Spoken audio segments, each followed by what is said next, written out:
Hello everyone, welcome to the ROKER RAPPORT podcast in association with the Sunderland Community Soup Kitchen, and today we are at the Sunderland Community Soup Kitchen for once. We're not doing this from our bedrooms. I'm sat with the lovely Andrea Bell. Hello. How are you doing? Oh, another year down the line, guys. Yeah, Fabulous. another year. And Ant Waterson's with us. Yeah, you alright? How we doing? Oh, well, I've been with you all night, mate. I'm fine. Yeah, yeah, you're knackered. Let's start with that. We've been here tonight to help serve food. We've been here to give out food parcels, to give out fruit and water and all that good stuff. Hot food on what is a freezing cold night, isn't it? That's cold. yeah. I mean, we think it's cold. We're sat here with a coffee now. We're going back to our nice warm beds. But a lot of those people that we've met tonight have got nothing to go back to. They're going back out on the streets. I mean, that's the point of all this. The reason we're here recording today is because this year we're going to raise money once again for the Community Soup Kitchen. Last year we raised in the region of 31 grand, I want to say off the top of my head. We want to beat that every year that we do this. I mean, it's getting bigger and better every single year. But first off, Ant, today you've got a taste of it for the first time. What was it like just being a part of the service mainly? Because I mean, you see how hectic it was. I mean, there must have been over 100 people through the door today to get food in that 1 hour that we've been here. I mean, that's crazy. Andrea laughing in the background. Yay! Yeah.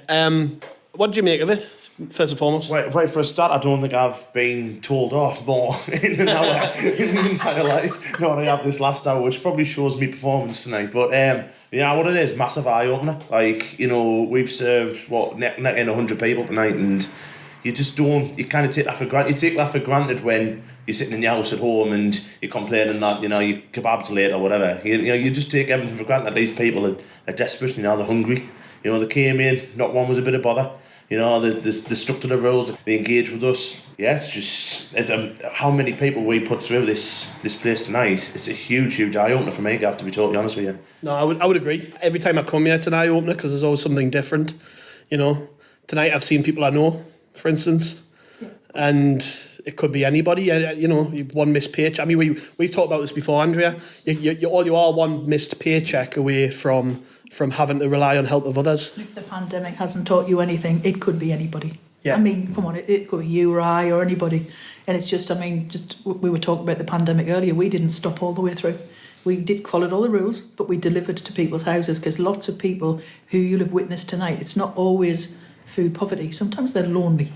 Yeah. They're lonely, and through COVID, if they hadn't seen us leaving their food at the door, asking them how they are every week, giving them a call, is everything okay? I'm not sure some of them would still be here. They needed that support mechanism kept in place. But they're here in the queue tonight, but we're probably the only person that they've spoke to today. Yeah. So again, it's a whole different ball game. It's not just there is homeless. There's hungry. There's lonely. There's mental health issues. There's addictions. We've got everything here. But I think I like it when people come and see, because how courteous everybody is. Yeah. People think it's going to be troublesome. We've never had trouble. It's a very respectful and just very, very lots of gratitude. Yeah. I mean, if you look tonight, for instance, let's go down the queue. We've had Dixon's pies. Oh, best Dixon's pies ever. And then we've had a jacket potato with lurpak, and we've had a chilli, homemade coleslaw. And we've went round. Obviously, we've had bread today. We've had fruit. Yeah. Chocolate. Outside, there's been an advent calendar for everybody, because we want everybody to have, we say, think of us every day. Hats and scarves. Food parcels for tinned produce. We've got fruit and veg has gone out today, and that's just in one night in an hour. There's a lot logistically behind the scenes that you have to meet all the different criteria. We know who has allergies, we know who doesn't have what, we know who doesn't, we know what their dogs' names are, and that's kind of the family thing that's been created by the whole service. When I started there, I said Ant about the temperature outside. I mean, it must be below freezing out there today. 4 degrees. It was 4 degrees when I got back at 4 o'clock. Yeah. So the temperature's dropping during the night. Yeah.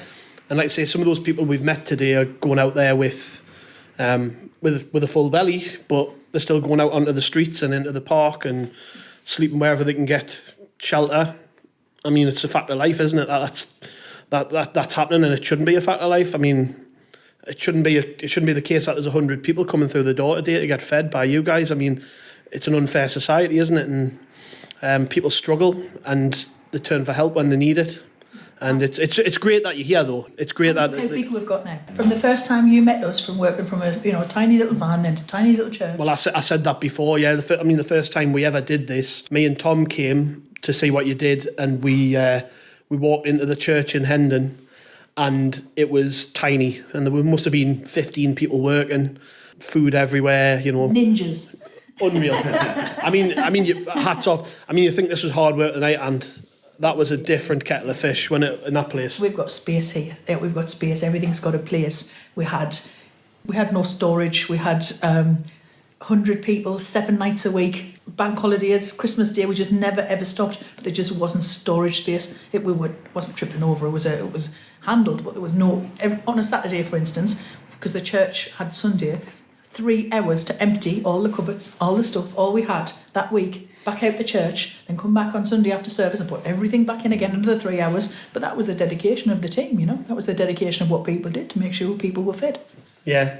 And speaking of which, last year we raised, like I said, within the region of £31,000. But people listening to this will have donated. They'll have put their hand in their pocket when we asked them to last year. We're going to ask them again this year. We're going to ask them to dig even deeper and bother their friends and their relatives and people they work with. I mean, the whole point of this podcast that we're doing today is to show people exactly what goes on, because you said it to me when we weren't recording, like people might see the posts on Facebook or just hear the name. They don't understand really what work goes into this. I mean, it's a massive operation.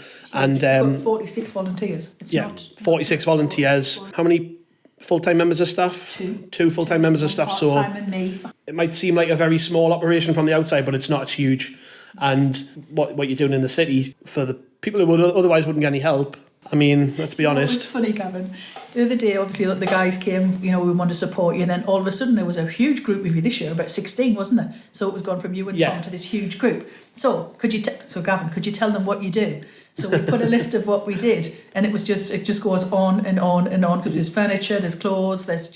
Oh yeah, well I heard you talk to a guy tonight, and he told you that he's finally getting himself a place, and you were arranging a new bed for him and furniture and all the rest of it. And we actually do food. Yeah. But it just means that when we've done these garage sales or your help, we just feel if they can start with that standard, clean, tidy, new bedding, you've just got somebody who look after things better.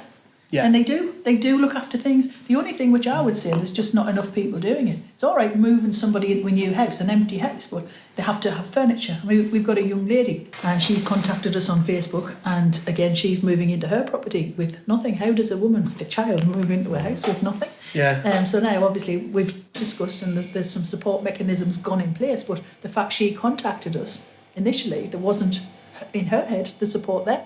So we've gone out, again, just to explain, we're quite transparent about what we do. So we had a lady who was living in a bush shelter, and somebody gave us some money. Well, she didn't stay. So we still have that money. So the young man who we supported last week, he got all new stuff. And this young lady, she's got all new. I can't even contemplate her 2-year-old child going into a bed that's not brand new. I can't even get my head around that. So that money's gone towards that. We've helped 2 families, one with 3 children, and a man, and another this lady today. But it's all new plates, new duvet covers, mattress protectors, brand new duvets, all that just of a certain standard. We can't do it for everybody. We have to sort of, one at a time basically, or do our best. We do just want to do food, but when there isn't that facility and we think we can help, we just do it. Honestly, it's one of them things. Today, Gav, for instance, we woke up this morning. I woke up 2 o'clock this morning thinking I can't bear them on the street. I can't bear it. So this morning we put out a shout for flasks. So we've got about 20 here now already, and that was from a shout this morning. So what we can do, EHO is complicated when you do food service. So washing their flasks out is a no-no. Mixes with all of the things, you can't keep a sterile environment. But boiling water, I was thinking last night, boiling water. Okay, there's not going to be anything in there but boiling water. So even if we can give a cup of soup and a flask of water. So through the night, if people are having to sleep out in the snow, they've got something warm that's going to keep them warm. And that's happened today. Each day just moves with whatever's needed. And there's not really any criteria. We just hit the ground running every single time something comes our way. We just hit the ground running.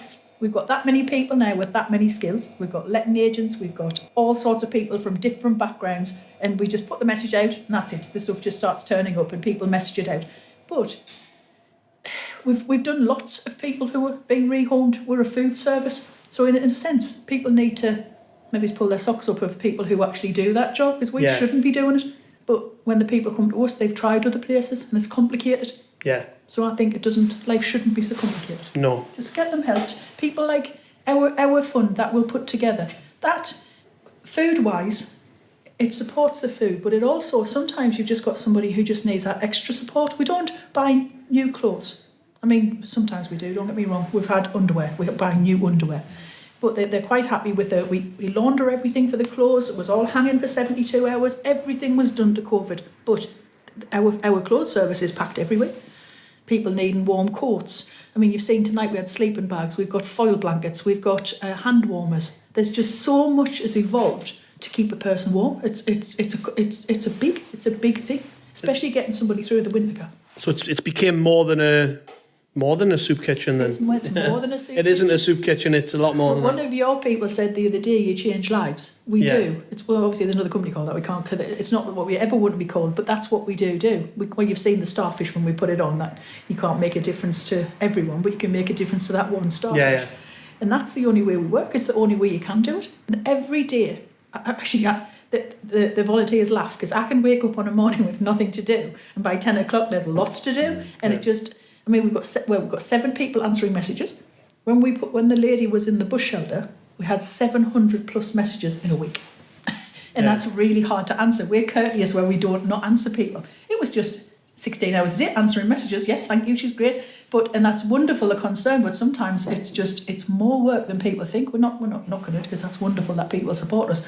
But behind the scenes, to have that many admin people trying to negotiate what we're doing and making sure furniture's coming in, and just is the food coming in, and I mean we buy a lot of food now because we've got so big we can't rely on donations. It's not enough coming in. So from what last year with, like what Gav just said there, £31,000 are going in, but it needs so much more than that, doesn't it? You know, like this is one like kind of shot against the world, really, you know what I mean? And I've never seen a team work as hard as what I've just seen this team work tonight. I mean, like, you've got we had 6 people in plus me and Gav, and everyone knew the roles straight away, you know, and that was just amazing. But more needs to be done, doesn't there? And what do you think what more can other branches do, really? the only thing I would say, it's out of hours is very difficult. We get a lot of people turning up on our door, but we have brought this up with local authorities, so it is work in progress to put it right. But because there's not many places on an evening, I mean, we've had people having epileptic fits on the floor the other day. We've had people turning up for food parcels that we didn't do that night with hot food, and they were confused. We've turned a little bit into sort of tourist information on an evening. We get quite a lot of non-food related things turn up, and we never walk away. Some of us will still be here till 10, 11 o'clock. Yeah. We're just not that type of people. Yeah. When it needs sorting, we sort it. Yeah, yeah. I mean, we've touched on the money raised last year. People listening, like I said, will have put their hand in their pocket and done their bit. If someone listening thinks, well, I thought like, I want to, put money towards feeding a family. You know that with the soup kitchen, every penny goes back to people, and that's the most important thing, because let's be honest, with a lot of charity, that isn't the case. Whereas here, I think that people come down and see what you guys do here. There's a very small amount is on admin here. Yeah. Very small amount compared to food. I mean, you've got to remember, we are doing 4 nights a week, 100 people a night. Tonight it's had mince. When we don't buy 1 pack of mince, we have to have like kilos and kilos of mince. Yeah. I mean, we've just been to the shops today. I've told you, even to get the stuff for today has been over £200 odd for the treats sort of thing, Yeah. and drinks. And that's just in one day. So obviously when you're looking at this, it's a lot of money to keep this going. But we've got a lot of support from people. If we say we need some fresh juice, fresh oranges every night. I mean, you've seen when they can't even get out the door and they've got the fresh orange juice in their mouth. So we try and get that every day. But there's no way we could afford, I think it's £141 a day for the drinks that we do. So people are very kind, and they do bring us a proportion of that, because there's certain things, it doesn't matter how much money we had, we couldn't afford for the level of people that we serve. Yeah. And plus every week we've got chicken. When we first started out, we used to use supermarket leftovers. That's actually all the food we had. And now it's our big focus is fruit and veg. I've been ranting on for a year and a half, 2 years now, that any standard food parcel should have fruit and veg in, because it's so important to the long-term well-being of families, especially children. So again, that's the kind of thing that we do. But our meals every week are homemade, full of vitamins, lots of meat. I mean, we do beef dinners, chicken. There's always some element, and we've always looked at a vegetarian option for people who, you know, who don't like the meat. But we make very wholesome, good meals with a homemade cake, custards, you know, and you've seen tonight, there's so much selection, because we give people, for the nights we're not open, there's always food for them to take away. Yeah. So again, it's just the preparation behind everything. It's a big logistics exercise. And it's all like branded as well, isn't it? It's not as if you're just coming and getting, you know, we've had Dixon's pies, you know, tonight, you know what I mean? We've got some Advent watery and very nice water and everything like that. But Andrea, just for me as well, can you just describe, obviously me and Gav have come for the glory hour tonight, you know what I mean? Setting up and serving the customers there, but what goes through like a day really when you get up to having to serve people here, because obviously a lot of preparation has to go into that, doesn't it? Yeah. Your typical day, basically. Starts at 7, answering the messages. Then we've got the kitchen to sort out. We have to make sure all the produce, we've got fruit and veg every day, that's got to be bought. We have to go and get the bread every day. 4 days a week, we've got bread. We have to make sure that the kitchen's stocked up.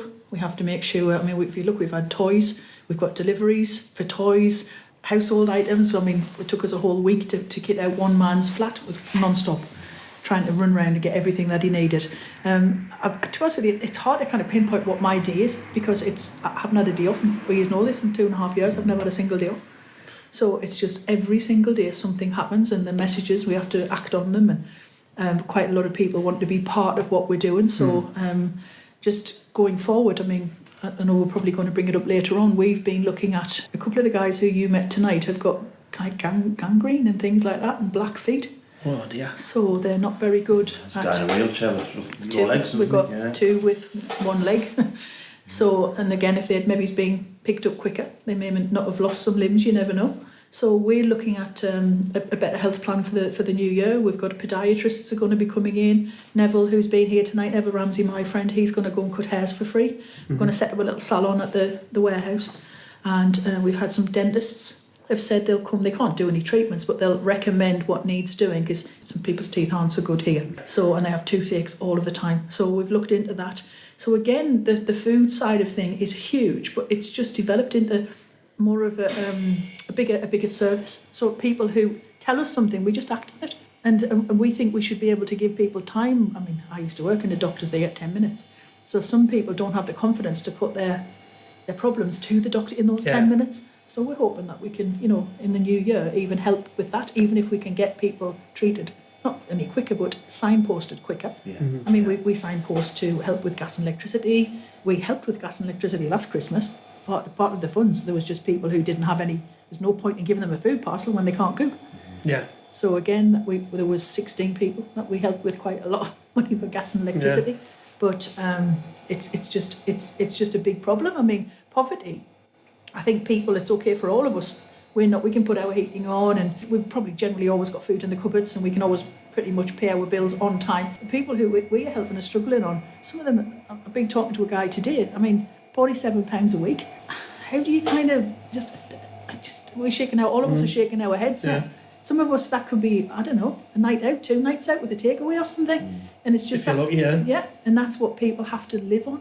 So they're going to have to come to us, because literally by the time they've paid their water and, you know, other things you have to do, everybody has to have a phone these days. Everybody has to have internet these days, because of you can't do your benefits if you haven't got this and you haven't got that. So it's just a vicious circle for them. And this isn't you get transitional people who can, you know, if they've made a claim and then there's a certain period, they go. But these have been with us the whole time.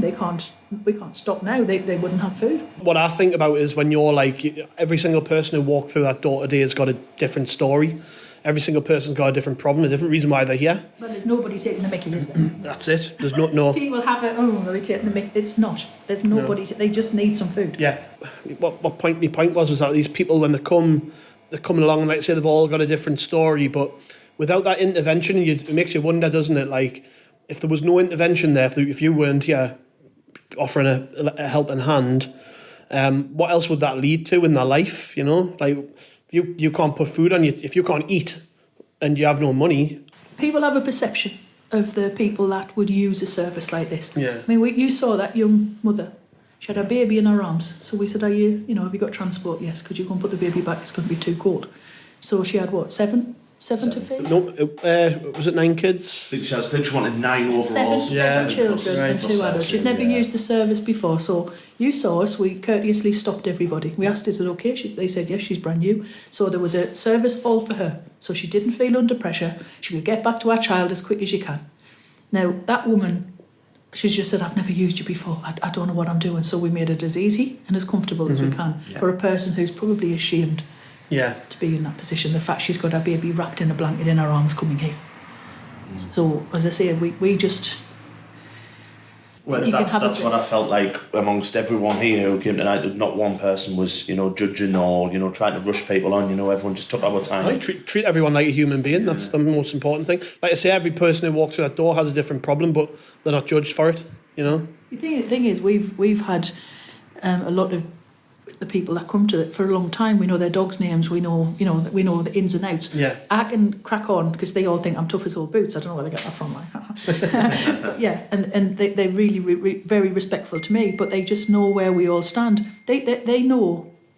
Just we have to get people in and out. We haven't got a lot of time to talk. Once the queue's gone, then we have a bit chat and banter. But we know all what's going on. They tell us what's going on. We know everything. So again, they treat us probably me a bit like their mum, and the staff a little bit like all mums. Yeah. So it's comfortable here. It's comfortable. There's not really going to be ever an issue for anybody coming here, and we don't make it that way. No. So obviously, like I said, a big part of what we're doing today is to kick off our fundraiser for Christmas for the soup kitchen, as we do every year. Over the next year, then whatever money we raise this winter will go towards a lot of what you get done, I would imagine. To be honest, your food. Your good food. Yeah. Okay, I can sort of budget behind the scenes in my head where I pay the rent for this, pay the rent for the other place, and we've obviously got fresh vegetables growing in our allotment next year, so that's going to take a big chunk of it. But it's pretty much ring-fenced for food because we can't... Well, it's a variation of menu, isn't it? But we also try and we're all big ambassadors for fruit and veg. And healthy eating and better well-being and making sure our children are not living on pot noodles and salty things. That's really going to have a long-term effect. We don't just do a food service. There's a lot of thought goes into what we do. The menus are planned. There's vegetables every 2 or 3 times a week. With like a full dinner, just making sure like people... And it's funny because mince seems to be everybody's favourite. If you say there's mince and dumplings, whoa, we've got mince and dumplings. And all it is, a family... no way could do it, and a single person definitely couldn't afford all the ingredients to make that Sunday dinner with some mince and dumplings. So just the fact they come here, it's luxury to them. Yeah. Because all them ingredients all the money be gone. Yeah. What do you think about it? What does a pack of mince cost now? And then you add your veg on top of that, your stock cubes, your seasoning, your heating exactly. Do you know something, Gavin? Education's massive because lots of people can't cook. They just can't cook. But then when you talk to them, they'll say, well, we can't do a casserole because we couldn't afford 3 or 4 hours worth of electricity. They can't. It's something they can use with a kettle that's instant, finished, and there's a meal. But that's still not good for long-term well-being. So coming here, they're getting like what we call mother's food, isn't it? Like home-cooked, filled with love food. And it's mentally the right thing to do with a lot of people in our queue. They feel the love from the food. Yeah. Sometimes when we first started, doctors used to pop and see us, believe it or not, and they would say how different clinics and things were when people had food in their stomach. I think people forget how horrible we all are when we're hungry. I don't know how you can expect somebody who's living on the streets, homeless and everything, to be a wonderful, wonderful person when they're hungry. Well, the other thing is as well, we're talking about people who are homeless, who are struggling to keep a roof over their heads. But there are people who come here who work, they're employed and they're in poverty. I mean that's where we're at in 2021. People are working part-time or full-time and still can't afford to feed themselves. I mean, the world's turned on its head, hasn't it? Yeah, 0-hour contracts. You don't know what you've got from one week to the next. Some day you've got enough, the next week you've got none. So if the people who use us, they sort of apologise for it. I said, don't be daft. Yeah. We're here for anybody. It's not... I mean, if you just haven't got food you're no different. It's not just unemployed, people are homeless. There's lots of employed people who are on these, especially since COVID, they've gone back on 0-hour contracts. They don't know where they are. They just don't know where. How can you put it? There's no regular income for them. It's up and it's down. So they just come here when they have. And everything else in the world has gone up, hasn't it? You know, I mean, your local shop now has probably gone 20%. The fuel, everything's, you know, has gone up, and there is a lot of people who can't afford things like that. There's another point, by the way. You've just pointed out the fuel thing. I mean, people turning up here, they've no transport. That lady who you're talking about, who came for 7 kids, somebody thankfully had given her a lift. But how would she have got, you know, even think, you're on about just one part of her day, like coming to get fed here. What if she needed to go to Asda, or she needed to take her kids to the doctors or school? You don't think of all these things. Like, you know, I'm very fortunate. I know I am. I've been brought up to have a nice, comfortable life. I've got a nice, comfortable life now. But you need to come to things like this to ground yourself, I think. Would you agree in that? Because I would 100% agree. I mean, like, without, you know, filling everyone's tax returns out, you know, I've got a relatively well-paid job. At the end of every month, I'm struggling. You know what I mean? So what this is going to be like for, you know, people who are like what Andrew just said there, 0-hour contracts, who don't know when the next paycheck's going to be coming. It must be such a burden, you know, and to have, like I said, to have something like this to come in. Yeah, you're gonna feel ashamed when you walk around the corner, but then when you've got such kindness that has brought that, what tonight has brought to people, I think it kind of, a few of them left here with a smile on their face, didn't they? You know what I mean? And they were like really happy to hear they got fed. But you say that when they left with the advent calendar, smile on their face. No, the thing is as well though, what we do is choice. A lot of it's, would you like that? Would you like that? Would you like a white chocolate one, or would you like a milk chocolate one? And again, it's that courtesy that you show them that you get back. you're not just slamming a bag in their hand and making them jump through hoops. Would you like this? Yeah. Would you like that? Do you like this? Do you like that? I mean, that's how many people get that option when they've got no, and that's big for us. That's important, that we show people that they're important and that their decision's important. That's been the success of this. Yeah. Because we don't ever look down. I mean, you've seen how just tonight in the queue, so many different people, some of them got physical challenges, and there's just all sorts, but they're all a community. Have you noticed? They really stick together. The man who, when that lady came for the car, he came out the queue and said, "Can I come and help her?" So and then you helped and he helped and everybody went to help that woman with the baby. And this down here, I think we're lucky, because we're still very much in a really close community who really do help each other. It's actually very nice. Well, let's be honest. The community aspect in a lot of ways in this day and age has gone out of a lot of places. Like from where I'm from in Bolden, I think we're one of the last place. Like we're a mining village, so it ain't what it was like 30, 40 years back, but we've still got that community spirit, and that's what this is. Really, I mean, the name community is in the name of the organisation. Like that's what it is. It's a community. It's not just a handout or a charity. It's a place that people come to feel part of something as well. You have to see how big it's got in such a short time, in 2.5 years. It's got to be very much people's lifeline. Yeah. They know they're coming. They know. I mean, just very importantly, if I'm allowed to bring this up, of course. If you notice, we've got water. Yeah. For somebody who's homeless, when people do these sleep outs, they should go without water. Yeah. Because the nearest water they can get free water is the crematorium. Mm-hmm. That's a hell of a hike from the city centre. So they come, and when we come in on a 1:30 to start cooking, they'll be knocking on the door going, "Can we just have a drink of water?" Now it's all right, everybody switching your tap on, putting your kettle on and putting your washing machine on and having a nice bath, having a nice shower. They've got none of the above. Honestly, I think water is paramount. We've got it every day here.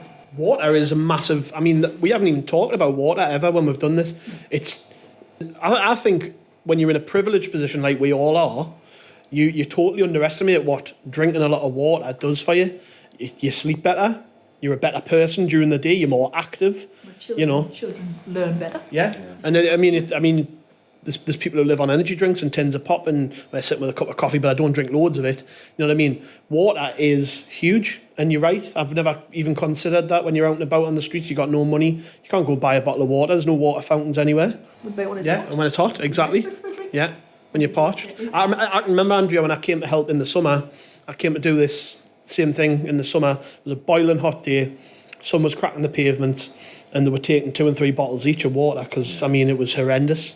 and there was I don't know if there was as many homeless in the summer as there are now.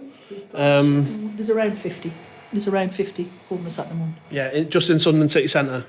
Yeah. Do you expect that to rise over the Christmas period? Because I don't know how these things work. I mean, the world keeps changing. I mean, when we were all under lockdown with COVID, they found houses for all these people, but now they're out back on the streets and accommodation for them. I don't think you can answer that one. I mean, look, we have to give the council some credit. They are really trying to get as many homed as they can. They are actually, in the last 2 years, the facilities for homeless have improved tenfold. Okay, Yeah. Things are a lot better.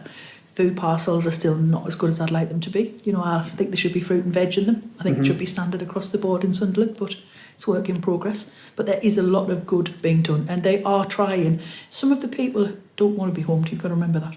yeah, the life. They've found, and they are a community. Yeah. I mean, the thing is, what people don't understand is when they're locked in four walls with nobody to talk to and no money, no television, no gas, no electricity, what kind of life's that? Yeah. They'd rather be out and about with their Talking mates. to their mates, sitting Yeah. being together, camaraderie. Yeah. It's like, well, you know, if the lads from the match, Yeah. when you get together, it's a different world. So, and they stick together, they're safer, stuck together. So, I don't ever think you're going to get it tackled because some people don't want to be homed. Let's go back to the start of this then. So when you started it, I mean, I was actually going to say, I was going to save this question sort of for the end, but something must drive you to do this. Something started it off, you know. What got your brain ticking in the beginning?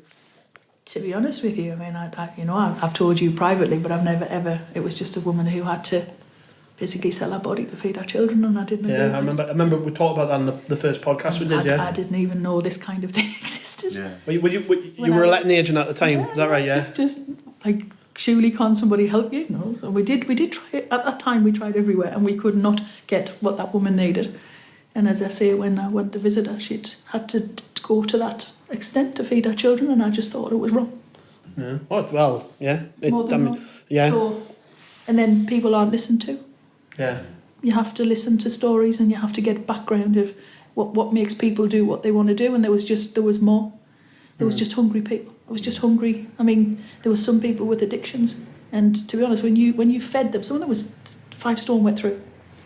And as soon as you started to feed them, I always tell you this, Gavin, the scurvy skin. Oh, the scurvy skin at the time. There was so many people with horrible, horrible skin, and they don't have that now. No. I don't see any of it. So even the fact the scurvy skin's gone, it's just your diet. It's just not having fresh water. It's not having vegetables in your diet, and it's having probably just your issue, your addictions. That's all they were living on without the additional food which needed to, their bodies needed. It was back then was tough.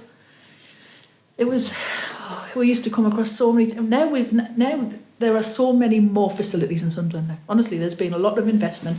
It's far better than it is. But just back then, it just wasn't there. And I mean, I'm asking you to blow smoke up your own arse, yeah. But do you think that what you've done here has had a big part to play in opening the eyes of the wider sort of community to the problems in the city? Because, I mean, like you said, in those 2 years, I mean, I know. Just pulling my face. Yeah. You best talk to the ones who I'm rebellious against. Yeah. Well, not, but I'm a rebel. It's not I'm a rebel. I just believe that there needed to be change, and I don't back down on that. So there has been a lot of things influenced. I mean, lately there's been. I want fruit and vegetables in standard food parcels in Sunderland. I want it to be available to anybody. Just the norm. Just the norm. And I suggested to a local councillor, I shouldn't say this, which is my idea, to do a fruit and veg shop where, say, if a person goes and invests £5 of their own money, there's a pot of money that will give them another £5 worth of fruit and veg. Right. Same with meat. Yeah. So they can incorporate it in their diet. I just want us to be that caring city. Yeah. Other cities might not do it, but we should. Yeah, it's got to start somewhere, hasn't it? It's got to start somewhere. And charity begins at home, don't it? And it'll just ricochet from there. So again, that type of thing is really important. I think if we can get fruit and veg, the NHS will not have so many problems in 5 to 10 years' time. We have to invest that way. Yeah. While we're on the subject of fruit and veg, you touched on it before about the allotment. That's another innovation of the soup kitchen, right? I mean, I cried. The storms wiped it out. Yeah. Oh, has it? We've Has got it? it all a perfect thing, and it's just I've gone, all the fences are down, and so thankfully I think we'll be able to put it right. But just you've invested all that time and money, and now we'll have to go and put it all Any right. fences, any gardeners out there? Well, Away. fences. Yeah, well, there we go. There's your first plea. You know, anyone listening who can help, really, because it's going to be a big part of what you do going forward. I know you well enough. You're going to make sure that gets sorted. It'll be 10 times better than it was, I bet. That bad, am I? Yeah. I want to know when you're actually going to give yourself a day off. You said 2.5 years, you've not had a day off. No, So, it just doesn't work. No. What would you do? Would you just... Well, Can you not switch off? Let's just say you turned your phone off, right? And you just had you and your dogs lying around for the day. You couldn't do it? No. no way. I bought a caravan. I'm going to go off on weekends. I'm going to try and. Are you though? Are you going to make sure you do it? I've got to. To be honest with you, I've realised how obsessive I've become about fixing people, if that's the right word. And the team's got that big. And now there's managers in place, and I actually can take a step back. But this is much bigger than people think. It's logistically, it's every day, Saturday. So I mean, I was down the warehouse last night at 8 o'clock till 10 last night, just getting today prepared. And some of the guys came down as we got down there. I mean, today we've gone down, somebody's stolen our council bin, so I have to get onto that tomorrow, which is a massive inconvenience, also expense for us, because they pinched the bin. You just, every day, you don't know what to expect. It's so big now. Every day has its issues, and every day has things you have to problem solve. I mean, as well, you can't work without your team as well. I mean, like we've just said to Gav there, I mean, it was a massive team performance, and big shout out for them as well, isn't it? You know. Well, I mean, let's go through your team. Yeah, I said I wanted to talk about this before we started. Yeah, I mean, some familiar faces from when I've been here in the past, still knocking about. I mean, you couldn't do it all on your own, no. Oh, do you know something? I'm just I suppose the person who coordinates most of it, but I just couldn't do any of it without. I call them the super team, because they are more than a good team. I mean, the warehouse runs. Deb's got that just finely tuned. People come down for food parcels. Everything is precision in place, which is just wonderful. The allotment is, that's helped by volunteers. Great. Tracy runs the clothes, just wonderful. She's like a personal shopper. She makes it such a nice experience. I remember last year when we were there, she was said we're doing well. You can explain it better than me. The sort of it's not just a bag of clothes that people get. There's a lot more goes into it, isn't there? Like to make sure it's. I don't want to say. Well, there's a bit of humility in it. Yeah. People come. Yeah. You come and choose what you want. Yeah. I mean, do you know something? I think there can't be anything worse than being. I mean, let's take domestic violence. Okay, you've fled your home with nothing. Okay, let's not just take addictions and things. We get lots of domestic violence. Okay, so you've got nothing, and then you get handed something that your children wouldn't wear, and you've just got handed something that you just wouldn't wear. So with us, it's different. You can just come and you pick off the rail, and there's really good quality stuff. We've never had a complaint. They go, oh my gosh, this is really nice, because Tracy's got such good taste. She makes sure there's immaculately clean. Everything smells of Lenore, that sort of thing. Everything. You're not going to put a child in something that stinks. It's just not the way it is. It's all laundered, and if they need anything, we get it. We're putting a appeal out. We need a 9-year-old, or sometimes we have used the funds and we've just gone and bought it. Yeah. School uniforms. We've done a lady. She was depths of despair. She couldn't do our school. She was domestic violence. And okay, we bought a school uniform. I'm never going to apologise for what we do, because it's only fixing somebody else's problem. Yeah. Julie oversees the cooking, always lovely home cooked. And Denise, you've met her tonight. Okay, if you could have somebody tough on the cleaning side who makes everything spotless. Everybody is such high standards. Yeah, we all got wrong off that tonight, didn't we?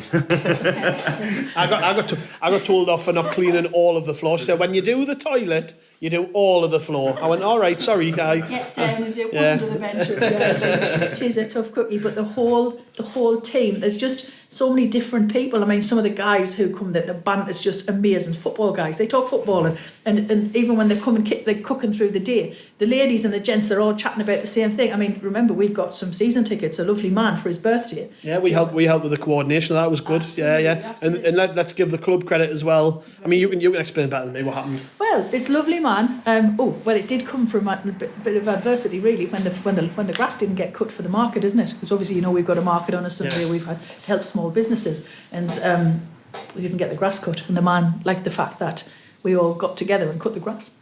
So he thought that was really community spirited. Yeah. And then he came back and just said, look, I'd like to help. He said, it's my 50th birthday and I'd like to give you some money to get some season tickets. And we were like, great.